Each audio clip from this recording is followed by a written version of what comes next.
Hey, good morning to you.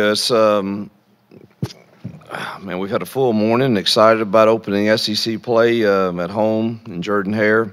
Our fans were incredible again last week, which is pretty stinking amazing. Truthfully, I mean, um, I was prepared to cancel Tiger Walk and I came early to meet with recruits and saw all the people, and I said, well, we can't do that. So our people are just really, really special, as are our students and everyone that supports us. So we're thankful for that. Good win, a lot of things to clean up, but a lot of positives also. And hopefully we can build on those things as we open SEC play. Offensively, 40 plus points is good. 7.3 yards in a play, and had 15 explosives. So solid there. Negatives, we turned the ball over. Can't do that. And we weren't great on third down, even though a couple of those were skewed a little bit with the last drive and the Hail Mary. So we've got to just continue to try to improve and be who we're going to be there. We kind of sabotaged ourselves on the one red zone that we didn't score a touchdown. Can't do that against teams that we're getting ready to face. Special teams wise, kickoff returns were explosive. It changed their game plan. We won field position with that. The biggest glaring thing, both special teams and defensively, is the number of penalties that we had. Which is not who we are, and never had a team had. I don't know. That made me the most yards penalties I've ever experienced, and unfortunately, some of them were selfish, and that's disappointing and cannot happen. Defensively, just that we did get two takeaways, but just we were seemed chaotic and unsure. Now, I will say they had an open week and they threw the kitchen sink at us from every formation, every motion, every unbalanced, and a quarterback that can run around and make plays. But we didn't tackle well. Didn't think our effort was great, and hopefully that's a good learning lesson for us. And I know DJ feels that way, and we'll work hard this week to make sure that we don't see a repeat of that.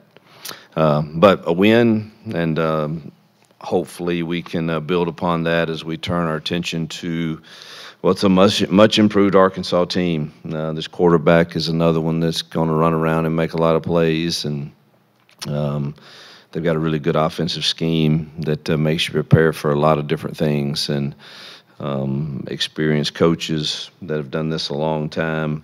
O-line is probably the most improved unit that I've seen this year with the guys they brought in from the portal, and they're really, really improved in the offensive line. Defensively, they're very similar to last year. A lot of returners, probably better in the secondary a little bit. Front's the same guys, one backer's back. So it's pretty similar defensively, and they're playing really, really hard right now. But offensively, was a lot to deal with the way they're using their quarterback in the run game and in the pass game, and their running backs are really, really solid with an improved O-line. Coach, he seemed really pleased with Hank after his first start as QB1. Now that you've had time to review the film, what things did you note on film that you're going to work on with him this week headed into Arkansas?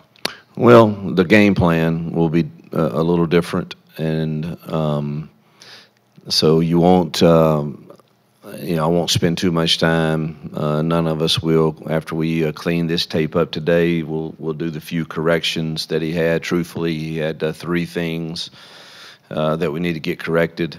Other than his clock awareness, has got to improve. But he had two times he got us late in the clock. One was a delay, and he did not have to even get out of that play. He was thinking a little too much.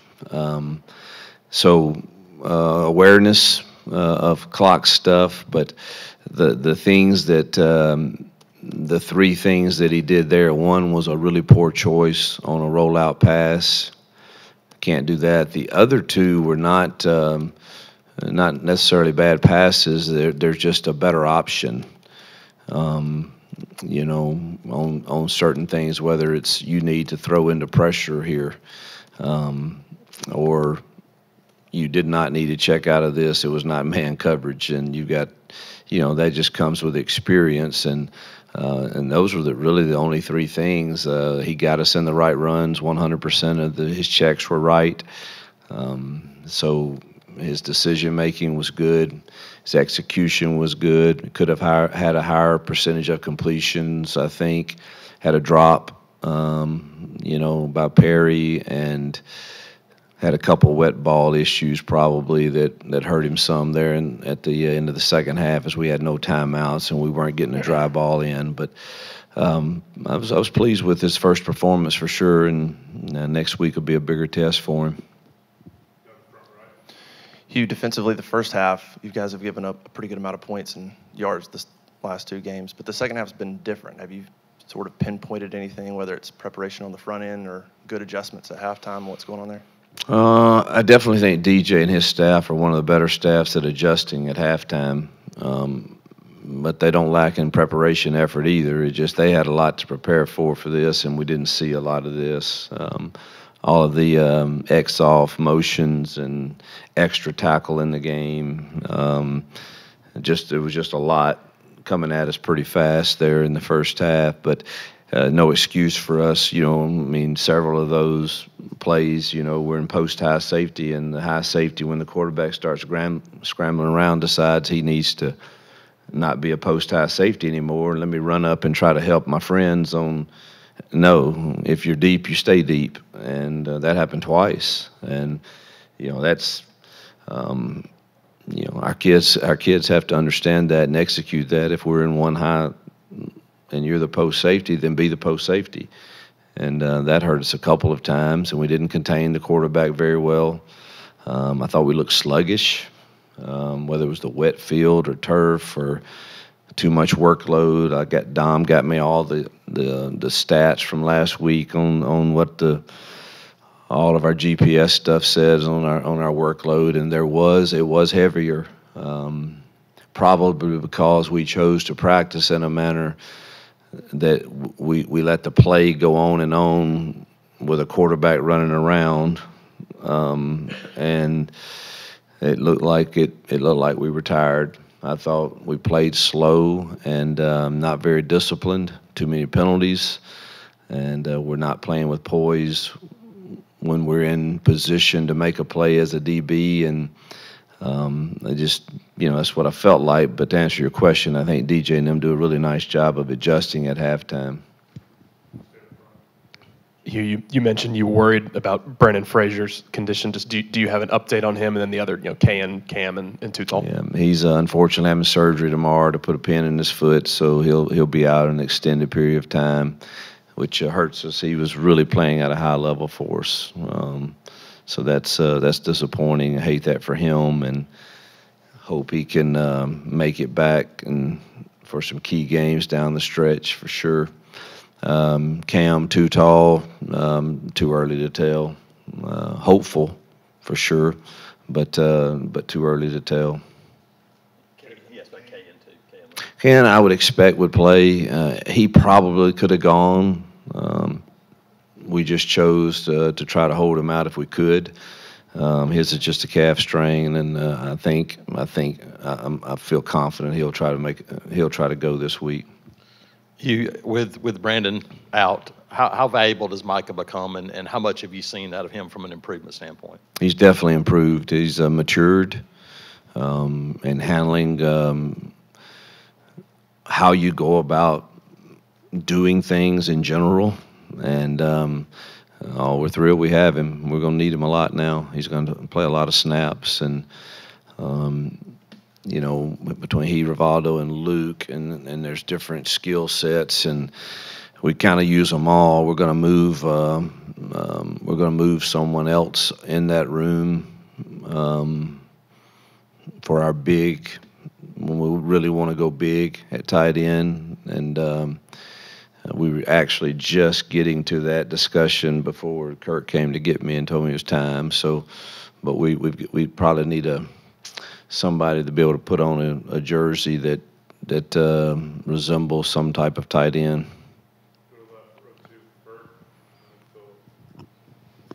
Hugh, you guys rotated on the offensive line again. Saw Tate and Braden both playing at guard. What did you think of that group, and just those guys in particular on the interior with, Dylan having to play right tackle some? Yeah, I thought we were really solid in the pass pro, very little pressure. Tyler Johnson gave up one pressure. The rest of the time, I thought Hank stood in there and delivered the ball to the right reads, went through the progressions, but in order to do that, you've got to have protection, and I thought it was pretty solid. There was only one pressure, truthfully, other than the sprint out where they added on a rusher, which that happens. We still threw a touchdown, but in the pocket, I thought it was pretty clean. So I think all of those guys did a nice job. Run game wise, I thought Joyner did really well.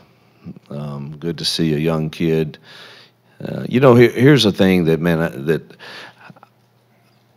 I really, and I know what the media and everybody wants everything now, but I've told you the way that I'm going to build this program along with our staff, and the most enjoyable thing about that to me is kids like that, and Cam Coleman and Malik Blockton and Waller, and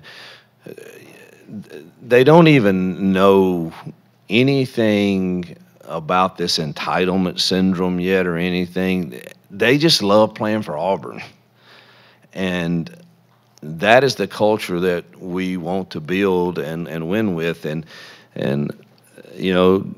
heck, Joyner's a kid that I honestly thought about, man, maybe we should consider he needs to maybe go somewhere else at some point. And here the guy is, playing significant snaps for us and will this week again. And you don't have to worry about his passion for playing when he puts that Auburn jersey on, because it stinking means something to him. And we need more and more and more and more and more of those guys being recruited to this place that don't come in and feel like, I've been around this game for 4 years and I want my NIL money and I want to, and I think I've already arrived and am entitled, and then don't work very hard when practice comes around. So I'm enjoying the heck out of coaching people like him and those young kids that it means something to. You've been though not on the other side of the ball necessarily, but when Bobby Petrino was here, you heard constantly his offense is different. His scheme is different than what you see otherwise. Is it still that way, and what makes it as effective as it is? I haven't watched them on offense yet. I was just been watching defense yesterday and this morning. But I did ask DJ yesterday, has anything changed from what he's normally, and he says it's very similar. What makes it so different is just mostly, it typically has been it's a very, very good mixture of the pro style offense with some of the college flair in it, and doing it out of a lot of big sets with a lot of tight ends that present extra gaps in the run game, but yet he's able to throw all of the 3-level routes and the play actions off of it also. So that's, if you can get in 12 personnel and be effective in running the ball and take shots out of it, that's scary. That's a scary world to live in. Quick follow-up. Has he been a guy ever, as you've kind of studied and said, maybe I'd like to do some of this or that he does? No, I wouldn't say that. He and his son came to visit with me when I was at Liberty, and we talked some ball then. But it's not like I've studied a lot of the stuff that they do, and I'm pretty set in my ways on what we do, and it's been successful most places. And just, I don't know, usually when I venture out and try to do things that I don't have answers to, I'm probably not very good. May not be very good in what I know, but I know I'm not very good in stuff I don't know. So. Keontae's muffed a couple of punts. You talked about the importance of the first thing is catching it. What are your thoughts on punt return? Yeah, the most important thing after a dadgum special teams play is we have the ball. And that's getting frustrating. And certainly it's not something we beat our kids up over, but we're going to I've already met with special teams, and we're going to figure out who the best option is back there to secure the ball first, and that would give us an opportunity to maybe get a return should the kick. Keontae's been very dangerous when he does those, and he's been pretty solid. But we need to look at everything. I think we got to get Malcolm Simmons some touches, and is he ready to handle that? Not too much seems too big for him because he, again, is another one of those kids you just love being around. He came in my office this morning, just sat down and talked, and he's just a kid, and none of the moments seem too big for him because he's grown up just playing ball in the yard, and that's the kind of way he approaches practice every day and the games, and it's fun to see that. So it wouldn't shock me if he's pretty natural back there. He's probably our second best punter on the team.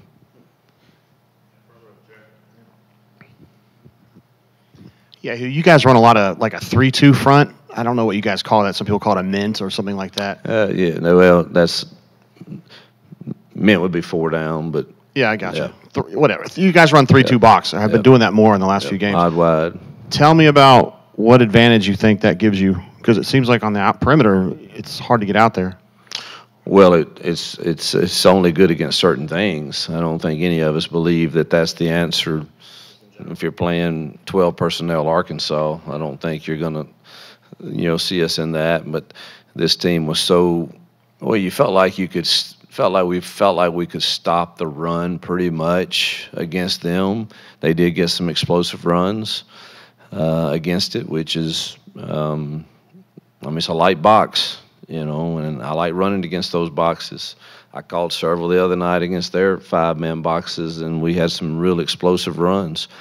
But you should have a lot of support perimeter-wise for these quarterbacks that do what he did, and we just didn't execute it very well when we were in those fronts. But I don't. Every game can change, but typically for DJ, that's more of a third down coverage front that we play. But we did play quite a bit of that against them. With SEC play starting this week and it being Arkansas at home, what is the biggest threat that they are going to bring to Jordan-Hare on Saturday? Well, a good football team that's well coached, and they're deep at some places, and they look like an SEC football team, particularly in the O-line and the running backs and tight ends, and the quarterback's very, very dangerous. Big defensive line, inside guys are huge. 40's a preseason All-SEC guy at defensive end, and they replaced a couple linebackers, but these guys seem solid. Secondary, they're going to challenge you more. We haven't been challenged like this. They're going to get up and press you and play, a mixture of quarters and man and some three, and but they disguise it pretty good. But in all of them, they'll get up and press you. So it's going to test us, and how do we handle getting off the ball against press technique? And we haven't seen a lot of that. Cal's DBs were pretty good, but they were press bail. It wasn't true press. These guys will truly press you. Y'all ran the ball more on Saturday. Jarquez had the 20 career or the career high in carries. Is y'all leaning on the run more? Was that like weather dependent, the new quarterback dependent, or is that something you can expect more after throwing it more against Cal? I've said it before. I just believe in being balanced, and I think we were really balanced the other night. I don't know the numbers run to pass, but the yards were very, very balanced. Some of it's predicated on how we feel about our matchup, O-line against their box. Some of it is predicated on the box count, how many is in it, as opposed to us throwing the football with it. So it's just it's a combination, it's a mixture. But I know that people in the past used to just talk about, well, Freeze wants to throw it, throw it, throw it. That's never been the case for me, ever. I'd like to hand it off a lot, but you've got to have that average per carry's got to be pretty good, and we've been good in 3 games. We're above 7 yards a carry. But the number of actual handoffs is, man, every game is different based on those things that I just mentioned. Coach, you spoke after the last game about seeing if this is going to be a permanent fix with Hank there, especially as you enter a challenge for him and an experience with SEC play. How do you balance the growth for him and wanting to see him grow with this experience, but also the execution needed out of that position? Say that one more time. How do I grow him? Well, just the balance in giving him slack to grow and learn from the experience, but also you need a level of execution out of that spot. Yeah, I'm not much on slack. He's got to get it done. You know, you got a veteran senior behind him in Peyton that we still have belief in. But Hank looked poised. I don't think the moments are too big for him now. It's what I do think we as coaches have to make sure is. So we've already done base downs, and I go in there, and I look on the board, and my immediate reaction is, no, we're not doing all that. We're not even going to go down. We're not even starting this discussion like this, and so I think we've got to be careful of you have to execute at a high level at the quarterback position here to have a chance to win games, or you have to find one that will. And we saw that in the Cal game, and we saw it now. He executed at a high level. We won a football game. All right, it's going to be tougher now. That doesn't mean, though, that the game plan has to be exquisite. It doesn't have to be some 84 plays that we have to win the game. Let's do the plays that schematically match up with what they do, and let's do them very, very well, and do them over and over and over again with the options that we have off of them. And I think Hank can handle all that just fine. The hardest thing will be the checks, and getting us out of. I don't like to just call and haul things, or Nick's call and haul things. Knowing it could be bad against, if they do this look, it's no good. We really love this play, but I mean, there's some you can run inside zone against anything, you know. That doesn't mean it's great. They may have an extra hat, but you really don't want to run certain plays against certain things, and that's where the quarterback, now how many of those can he handle is what we've got to decide. But I walked in and I saw 4 on the board, and I said, that's too many already. So you better figure out your favorite ones. And so I think it's just us making sure. But as far as he's got to play at a high level, so let's find out what he can do at a high level. Hey, Hugh, going from Peyton, who's been through the wars before, played in some big-time games, going to a redshirt freshman like Hank, I'm interested, especially as his post-game, he's got moxie, he's got some swagger to him. When did you realize, was it in camp? Was it this week when you said not only can he perform well, but he can lead the group, and he has the capability to handle the role that is being Auburn's starting quarterback? So I've recruited Hank since he's a 10th grader at Liberty. He was committed to us there. I don't know if y'all know that or not. So I've believed in Hank a long time, and just got to know he and his family really, really well because they came to a lot of visits and a lot of games. And I've always felt like he had this it factor to him as an individual. That doesn't always translate to him having the it factor in making plays, but every opportunity that he got here, even though the sample size was really, really small, every single time that he got that opportunity, it seemed pretty natural for him. So I've always had this kind of sneaking belief that he had something to him. And now we're getting ready to find out at what level there's no question he does. At what level is that out right now compared to the rest of the SEC? We're getting ready to find out. Coach, you mentioned Malcolm Simmons and maybe getting him in on punt return. You also noted how dynamic he's been with the ball in his hands. What do you need to see from him maybe to expand his package at slot receiver on the field here moving into SEC play? Understanding what to do on every single call that we have in the call book for that week, and that's been the biggest struggle. And I'm not beating him up at all because I love this kid, love him, love everything about him. And but he's 100 miles an hour at everything he does with a smile on his face. But that everything he does might be a corner route when it was not even close to what we're supposed to be doing. And he's getting better. Talent-wise, he deserves to be on the field some. So I do think it's time. I did say that before I came down. It's time for us to have a package. And let's quit trying to, all right, well, we're worried if we put him in here, and all right, great. Just give me, I'll find another box on the call sheet that just says Malcolm. And he can do, you know, we feel good about these right now, and just grow with him because he's good enough to be on the field. You were talking about some of the young players, and in the secondary, Caleb Harris has played a lot. Yeah, unbelievable. Yeah, how about that story? You know, we weren't even going to offer him, and then I went and watched him practice, and kind of reminds me of Mike Hilton when I wasn't going to offer him either. Now he's the highest paid nickel in the NFL, and I went and watched him practice, and I said, oh, whoa, this guy's he's the alpha dog on the team. And he's the most physical guy we have in the secondary right now.